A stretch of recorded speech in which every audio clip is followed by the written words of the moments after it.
Hello friends, मी भावना भूतल स्वागत करते तुमचं माझ्या चॅनलमध्ये, ज्याचं नाव आहे लव नॉवेल स्टुडिओ. चला तर मग स्टोरीला सुरुवात करूया. पण त्याआधी चॅनलला सबस्क्राईब केलं नसेल तर सबस्क्राईब करा आणि बेल आयकॉनवरती क्लिक करा. कथेचं नाव आहे ताल, एक राजनैतिक बंधन. लेखिका भावना भूतल, व्हिडिओ एडिटर सोनाली जाधव. ताल भाग 34. आम्ही नाही थांबू शकत ग इथे.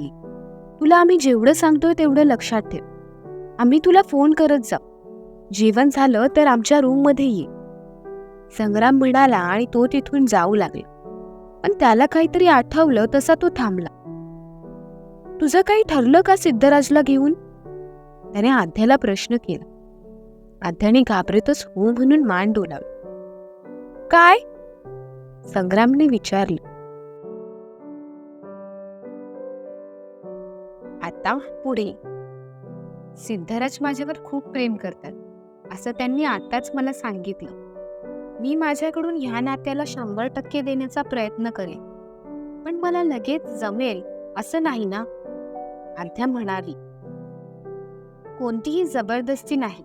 मी जेवढं सिद्धराजला ओळखतो त्यावरून पण एवढंच म्हणेल की तो सुद्धा तुझ्यावर कसलीच जबरदस्ती नाही करणार. पण इथून पळून जाण्याचा विचार अजिबात करू नकोस. जर तसा काहीसा विचार आलाच तर सगळ्यात आधी तू आम्हाला सांगशील. आम्ही इथे नसणार, पण जिथे पण असू तिथे तुला मदत करू एवढं नक्की. आता तू जेवण उरकून घे आणि आमच्या रूममध्ये जाऊन झोप. आम्ही निघतो इथून. आमची रूम रिकामीच असणार आहे. माझं ऐकशील तर तू रात्रीची तिथेच झोपत जा. निदान तोपर्यंत तरी जोपर्यंत तू तुझ्या आणि सिद्धराजच्या नात्याला 100% देत नाहीस. काळजी घे. गरज लागली की फोन कर. आम्ही 2-3 महिन्यांनी येत जाऊ, पण आम्हाला इथे यायला कितपत जमेल ते आम्हाला आधी पाहावं लागेल. संग्राम हसतच म्हणाला. आद्याच्या डोळ्यात पाणी भरून आले. तिच्या डोळ्यातील पाणी बघायला संग्रामला जमणार नव्हतं. तिच्याकडे न बघताच तो तिच्या खोलीतून बाहेर पडला. आद्याने घाई गडबडीचं जेवण आटोपलं आणि ती संग्रामच्या खोलीत जायला निघाली. भाई, तिने संग्रामला आवाज दिला. खोलीवर नजर फिरवली, पण संग्राम ती येण्याआधीच तिथून निघून गेला होता. तिचा कंठच दाटून आला. बेडवर त्याने तिच्यासाठी चिठ्ठी ठेवली होती. ह्या घरात कधीच कोणावर विश्वास नको ठेवूस, शिवाय सिद्धराज. उद्या एक्झाम आहे. अभ्यास कर. Best of luck and good night. तुझा भाई. चिठ्ठीवर तिच्या डोळ्यातून येणाऱ्या पाण्याचे थेंब पडू लागले. चिठ्ठी पुस्तकात खुपसून पुस्तकाला हृदयाजवळ घट्टपणे कवटाळून घेत ती बसली. संग्रामला भेटल्यापासून ते आतापर्यंतचे प्रत्येक क्षण तिच्या नजरेसमोरून जात होते. खूप काही शिकवून गेला होता तो तिला, आणि ह्या घरातून जाता जाता तो तिला शहाणं करून गेला होता. त्याच्या प्रत्येक गोष्टीचा ती विचार करत बसली होती. इथे सीड आणि सम्राट दोघेही ठरलेल्या बारमध्ये आले. सम्राटने दोघांसाठी त्याची ठरलेली बियर ऑर्डर केली. आजपासून मी ड्रिंक वगैरे नाही घेणार, सीड विचार करतच म्हणाला. आधीच ड्रिंक घेऊन आलास का? सम्राटने विचारलं. तसं समज हवं तर, सीड हसतच म्हणाला. आज तू जास्तच खुश दिसतोयस. मला सांगणार पण आहेस की अजून सस्पेन्सच ठेवणार आहेस? सम्राटने विचारलं. काय काय सांगू आणि कुठून सांगू तुला याचाच विचार करतोय मी, सीड कोड्यातच म्हणाला. सम्राटने कपाळाला आठ्या आणतच त्याच्याकडे पाहिलं. बियरची बॉटल दाताने त्याने उघडली. नेहमीप्रमाणे दोघांसाठी त्याने 2 ग्लास भरले. हे पीत पीत सांग, मग कुठून आणि काय सांगायचं ते कळेल तुला. बियरने भरलेला ग्लास सीड समोर सरकवतच सम्राट म्हणाला. मला नकोय, तू पी, सीड म्हणाला. सेलिब्रेशन करूयात म्हणालास ना? सम्राट म्हणाला. मी ड्रिंक करणार असं कुठे म्हणालोय? तू कर, मी तुला पार्टी देतो, म्हणत सीडने सम्राटच्या ओठांवर ग्लास टेकवला. जोपर्यंत सम्राट पूर्ण ग्लास रिकामी करत नाही तोपर्यंत त्याने त्याच्या ओठांवरून तो ग्लास काही काढला नाही. आता सांगशील काय झालं? ओठांवरून तळ हात फिरवतच मसालेदार शेंगदाणे तोंडात टाकत सम्राटने विचारलं. मी ध्रुवीला माझ्या तणातून, मनातून, जिथे जिथे ती जाऊन बसली होती त्या प्रत्येक ठिकाणाहून काढून टाकले. आणि मला या गोष्टीचं अजिबात वाईट वाटत नाहीये. आणि त्रास तर अजिबातच होत नाहीये. खूप रिलॅक्स फील करतोय मी. कारण सांगू? सिडने भुवया उडवतच विचारलं. कारण? सम्राटने घाबरतच विचारलं. सम्राटच्या चेहऱ्यावर भीतीचं सावट आलं होतं. एका ग्लासात तशी बियर चढली नव्हती, पण सेड ध्रुवीपासून वेगळं होतोय हे कळताच नजरेसमोरून सगळं काही विस्कटताना दिसत होतं त्याला. सेड मात्र स्वप्नलहरीत हरवून गेला होता. ओठांवर स्मित आलं होतं. त्याला इतकं आनंदात सम्राटला बघवलं जात नव्हतं.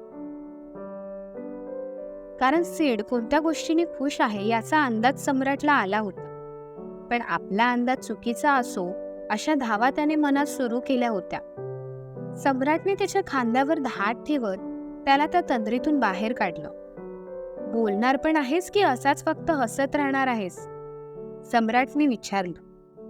मला आद्या आवडतीये. ध्रुवी सोडून गेल्याचं दुःखच मला जाणवत नाहीये. मला असं वाटतंय ना, भाईने हे लग्न नाही केलं तेच बरं झालं. I love Adya and I love भाई टू. ज्याच्यामुळे ती मला मिळाली. तो तर डोक्यावर हात मारून घेतोय की आद्यासारखी मुलगी त्याच्या नशिबात असताना त्याने त्या लग्नातून पळ काढला. इवन मी तिला माझ्या मनात जे काय आहे ते सगळं सांगितलंय. मी मनात जे येईल ते बोलत होतो आणि मी बोलत असताना तिने मला अडवलं नाही. आणि सगळ्यात महत्वाचं, तिने माझं बोलणं शांतपणे ऐकून घेतलं. याचा अर्थ मी तिला आवडतोय. जर नसतो आवडत तर तिने माझ्यासोबत डिनर केलाच नसता. माझ्या खोलीबाहेर ती निघून गेली असती. पण तिने तसं काहीही केलं नाही. याचा अर्थ मी लावतोय तसाच आहे. मी पण ठरवलंय, मी तिला कधीच माझ्यापासून दूर नाही होऊ देणार. मला ती खूप म्हणजे खूपच आवडतीये. खूप भारी आहे ती. जेव्हापासून माझ्या आयुष्यात आली आहे तेव्हापासून मला तिच्या व्यतिरिक्त काहीच सुचत नाहीये. मला असं वाटतंय, जर मी तुझ्या कॉलेजमध्ये असतो ना तर हिला केव्हाच पटवली असती. भाईसारखं मी पण तुला अनलकी समजतो. कारण सगळ्यात आधी ती तुला भेटली होती, पण तू नको त्या गोष्टी करण्यात बिझी होता. पण जे होतं ते चांगल्यासाठीच होतं. सम्राटचे गाल ओढतच सेड म्हणाला. सम्राट भावहीन नजरेने सेडकडे पाहत होता. सेडने त्याच्या नजरेसमोरून हात फिरवला, पण सम्राटच्या पापण्यांची उघडझाप मात्र होत नव्हती. सेडने त्याच्या गालावर हलकेच मारत त्याला लागलेली तंद्री दूर केली. सम्राटने डोळे घट्ट मिटत डोक्यात चालू असणारे विचार थांबवले. कुठे हरवलास? सेडने विचारलं. तुझाच विचार करत होतो. मला असं वाटतंय तू रॉंग वेने जातोस. सम्राट उत्तरला. जात होतो, आता नाही जात. तू जर ध्रुवीला घेऊन माझी समजूत काढण्याचा प्रयत्न करणार असशील तर तसं अजिबात करू नकोस. माझ्या मनातून उतरून गेलीये ती. तुला मी जे काही घडलं ते अजून सांगितलंच नाही. जर सांगितलं असतं तर तू सुद्धा तेच बोलला असतास जे मला वाटत होतं. सीड म्हणाला. तिचं आणि तुझं जे काही झालंय त्यात मला पडायचं नाही. पण माझं ऐकशील तर आध्यामध्ये नको गुंतूस. खूप प्रॉब्लेम क्रिएट होतील पुढे जाऊन. कारण आपल्या घरात तिला कोणीच ऍक्सेप्ट नाही करणार. मला असं वाटतंय, जर या गोष्टीमुळे घरी वाद होणार असतील तर इथेच थांबव. सम्राट म्हणाला. तिला घेऊन घरी वाद झाले तर त्या घरात थांबणार कोण आहे? घरच्यांना तिचा प्रॉब्लेम आहेच, माहितीये मला. आद्याचं शिक्षण पूर्ण झाल्यावर मी तिला घेऊन ते घर सोडून खूप लांब निघून जाईल. पण मी आद्याला सोडणार नाही, सेड म्हणाला. सम्राटने सेडच्या डोक्यात मारलं. वेडा झालायस का? अण्णा लवकरच मुख्यमंत्री होतील. एकदा का मुख्यमंत्री झाले तर ते तिला घराबाहेर करतील. आणि जर तू जास्तच हट्टीपणा केलास तर ते तिला या जगातून बाहेर करतील. कोणाला कळू पण देणार नाहीत ते. तिचा जीव का धोक्यात घालतोयस? पुढील येणारी परिस्थिती सेड समोर मांडतच सम्राट म्हणाला. असं काही नाही होणार. अण्णा आमचं ऐकतील. जर नाहीच ऐकलं तर मी पुढे काय करायचं ते बघून घेईल. आद्याला मी काहीच होऊ देणार नाही, सेड म्हणाला. सेड. सम्राट पुढे काही बोलणार त्याआधी सेडने त्याला पंजा दाखवला आणि थांबवलं. आमचं खूप काही ठरलंय आणि आम्ही तेच करू, सेड म्हणाला. आमचं? सम्राटने विचारलं. माझं बोलायचं होतं मला. तू ते ध्रुवीसारखं माझ्या चुका नको काढत बसूस. चुकून कधीतरी पेशवाई भाषा बोलतो आम्ही. सीड म्हणाला. आम्ही? सम्राट सीडला चिडवतच म्हणाला. ओ गॉड. सीड डोक्यावर हात मारून घेतच म्हणाला. सम्राट त्याला बघून हसू लागला. 11 वाजले, आपण निघूयात? सीडने विचारलं. अरे अभी तो पार्टी शुरू हुई है आणि सेलिब्रेशन तर तू पण करणार आहेस. सम्राट म्हणाला. मी नाही घेणार, मला मग कंट्रोल नाही होत. त्यात आद्या असते रूमवर मग तर. सीड पुढे काही बोलणार त्याआधीच सम्राटने बियरने भरलेले ग्लास सीडच्या ओठांवर टेकवलं. जबरदस्ती त्याला दारू पाजण्याचं काम सम्राटचं चालू होतं. एकामागून एक ग्लास रिकामी होत होते. बस, डोकं धरतच सीड म्हणाला. त्याच्या आवाजात सम्राटला थोडा फरक जाणवू लागला. एवढा ग्लास रिकामी कर यार, सम्राट म्हणाला. नाही हा शब्द बोलायला त्याची जीभ वळत नव्हती. त्याने नाही म्हणून फक्त मान डोलावली. टेबलवर डोकं धरून तो बसला.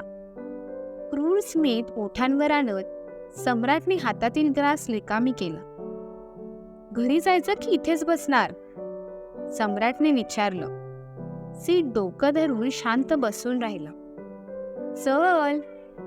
सम्राट सीडला आधार देतच उभं करू लागले. सीडने त्याचा हात झटकला. काय झालं, घरी नाही जायचं? सम्राटने विचारलं. मी असं घरी नाही जाणार, तू जा, म्हणत सीडने सम्राटला दूर ढकललं. असं नाही येणार म्हणजे? सम्राटने विचारलं. असं नाही येणार मी, बस. सीड स्वतःच्या मतावर ठाम राहतच म्हणाला आणि टेबलवर डोकं टेकून तो झोपला. सम्राट त्याची समजूत काढत त्याला घेऊन गाडीत आला. सीटवर डोकं टेकून सीड झोपला. सम्राटने त्याला सीट बेल्ट लावला आणि तो त्याच्या बाजूलाच येऊन बसला. I love Aadya. झोपेतच आद्याचं नाव सीड गुणगुणत होता. सम्राटने त्याच्यावर एक रागभरी नजर फिरवली. गाडी चालू करायचं सोडून तो त्याच्याकडेच बघत होता. बाहेर पावसाने धुमाकूळ घातला होता. पावसाचं पाणी खिडकीतून गाडीत येऊ लागले. सीडच्या चेहऱ्यावर त्याचे शिंतोडे पडू लागले. डोळे उघडण्याचं त्राण तर त्यात नव्हतं, पण ते उघडण्याचा अयशस्वी प्रयत्न तो करू लागले. सम्राटने खिडकीच्या काचा लावून घेतल्या. तसं पुन्हा डोळे उघडण्याचे सीडचे प्रयत्न थांबले. पण सम्राट गाडी चालू करण्याचं अजूनही मनावर घेत नव्हता. खिशातून त्याने मोबाईल बाहेर काढला. मनात खूप काही त्याने ठरवलेलं. खोल श्वास घेत त्याने स्वतःच्या वडिलांना फोन फिरवले. मी जे काही आता तुमच्याकडे मागितलंय ते मला हवंय, तेही आत्ताच्या आत्ता. त्याचे जे काही परिणाम होतील ते मी निस्तरायला तयार आहे, पण मी अजून शांत नाही बसू शकत. जर अजून शांत बसलो तर सगळं काही संपून जाईल. मी सगळं सांगून तरी टाकतो, नाहीतर जो माझ्या मार्गी येतोय त्याला संपवून तरी टाकतो. सम्राट रागाने लालबुंद झाला होता. त्या दारूची नशा त्याच्या डोक्यात भिनली होती. फोनवरून वडील जे काही सांगतायत ते ऐकण्याचं तो काम करत होता. शब्दांचा खरं तर अर्थ लागत नव्हता, पण त्यांच्यावर भरपूर विश्वास होता त्याचा. आपलं नुकसान होईल असं आपले वडील कधीच वागणार नाहीत एवढी खात्री होती त्याला. आबासाहेबांनी फोनवरूनच त्याची समजूत काढली. त्यांच्या शब्दापुढे जायची हिंमत त्याने कधी केली नव्हती. फोन कट करून डोकं धरून तो बसला. सेड, तू जा ना यार इथून मुंबईला. नको ना त्या आध्यामध्ये अडकूस यार. तुला ध्रुवी नाही आवडत तर ठीक आहे, पण आद्या का आवडते यार तुला? सम्राट म्हणाला.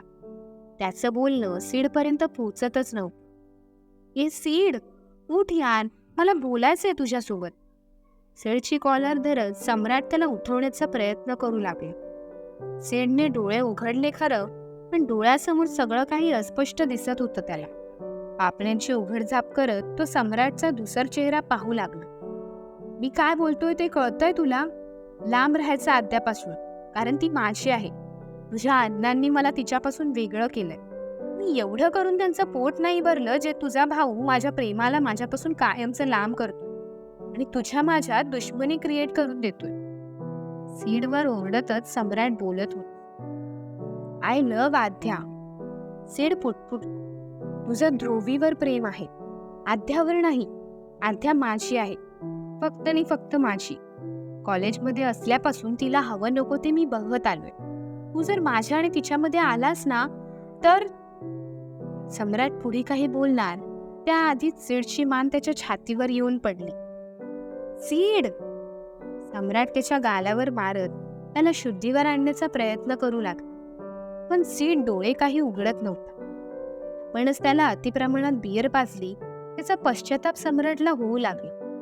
सम्राट स्टिअरिंगवर डोकं टेकून बसला. डोक्यात राग होताच, पण त्याचसोबत भरपूर सारे विचार सुद्धा डोकावत होते. त्याला काहीतरी सुचलं तसं तो क्रूर हसू लागला.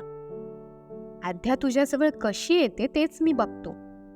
सीडवर रागभरी नजर टाकतच सम्राट म्हणाला आणि गाडी थेट त्याने पेशवे जीतमध्ये घेतली. इथे सीडच्या काळजीने आध्याने दोनदा खोलीत डोकावून पाहिलं होतं, पण सीड अजून काही आला नव्हता. नाराज होत ती पुन्हा स्वतःच्या खोलीत जायला निघाली.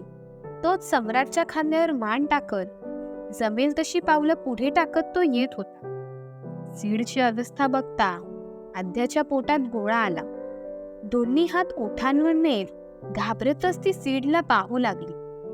सीड जसजसा जवळ येऊ लागला तसतसं तिच्या नाकात दारूचा वास शिरू लागला. ओठांवर ठेवलेले हात आता नाकावर गेले. 2 पावलं ती मागे झाली. संग्रामने स्वतःच्या खोलीत झोपायला का सांगितलं याचा अंदाज तिला त्या क्षणी आला. सम्राटने सीडला बेडवर झोपवलं आणि तो खोली बाहेर पडला. तू झोपली नाही अजून? आध्याजवळ येतच त्याने विचारलं. आध्या त्याच्यापासून सुद्धा 2 पावलं मागे सरकली आणि घाबरतच नाही म्हणून मान डोलवली. तू हवं तर माझ्या रूममध्ये झोपू शकतेस. मी इथे सीड सोबत थांबतो, कारण आज त्याने खूप ड्रिंक केली आहे. तसं तो नेहमीच एवढी ड्रिंक करतो, पण आज नेहमीपेक्षा थोडी जास्तच ड्रिंक केली आहे. सम्राट म्हणाला. मी तर या 2 दिवसात त्यांना ड्रिंक करताना बघितलं नाही. आध्याने विचारलं. मग आता रोज बघशील. सम्राट हसतच म्हणाला. आद्या निशब्द राहिली. दरवाजातूनच तिने बेडवर नजर फिरवली. सीड गाढ झोपला होता, पण त्याच्या ओढीने त्या रूममध्ये जाणारी तिची पावलं मागे मागे जाऊ लागली. ती संग्रामच्या खोलीत जाऊ लागली. तिथे कुठे जातेस? भाई आहे तिथे, सम्राट म्हणाला. ते नाही तिथे. मी आजपासून इथेच राहणार. आद्या पुटपुटली आणि ती संग्रामच्या खोलीत आली. सीडचं हे रूप बघून थोडी नाराज झाली होती. मनात असंख्य विचारांनी थैमान माजलं होतं. विचारांच्या थैनामात डोळे कधी पाणावले तेच तिला कळलं नाही. डोळ्यांच्या कड्यावरून बोटं तिने फिरवली आणि ती बेडवर आडवी झाली. सकाळी उशिराने सीडला जाग आली. स्वतःच्या रूममध्ये स्वतःला बघून सीडला थोडं आश्चर्य वाटलं. स्वतःच्या बाजूला झोपलेल्या सम्राटला बघता सीडची नजर आद्याला शोधू लागली. आद्या! गडबडीतच तो बेडवरचा उठला. आद्याला आवाज देण्याचं काम त्याचं सुरू होतं. ए सीड, झोपू देत ना. आणि ती इथे नाही, भाईच्या रूममध्ये झोपलीये, सम्राट म्हणाला आणि कोस बदलतच पुन्हा झोपी गेला. सीडने थेट संग्रामची रूम गाठली. आद्या! दरवाजा ठोठावत त्याने तिला आवाज दिला. आद्या दरवाजा उघडत नाही हे बघून सीडने लाच फिरवत दरवाजा पुढे लोटला. आद्या! तिला आवाज त्याने दिला. तिच्याकडून काहीच प्रतिसाद नव्हता, कारण ती त्या रूममध्ये नव्हती. संपूर्ण रूम त्याने पालथी घातली. तिला आवाज देत तो खाली स्वयंपाकघरात गेला. तिथे सुद्धा ती नव्हती. त्या सकाळीच घराबाहेर पडल्या असं एका नोकर मंडळीकडून त्याला कळलं. सकाळीच बाहेर पडली?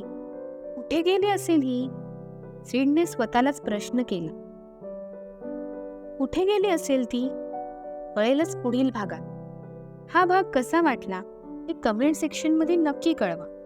धन्यवाद.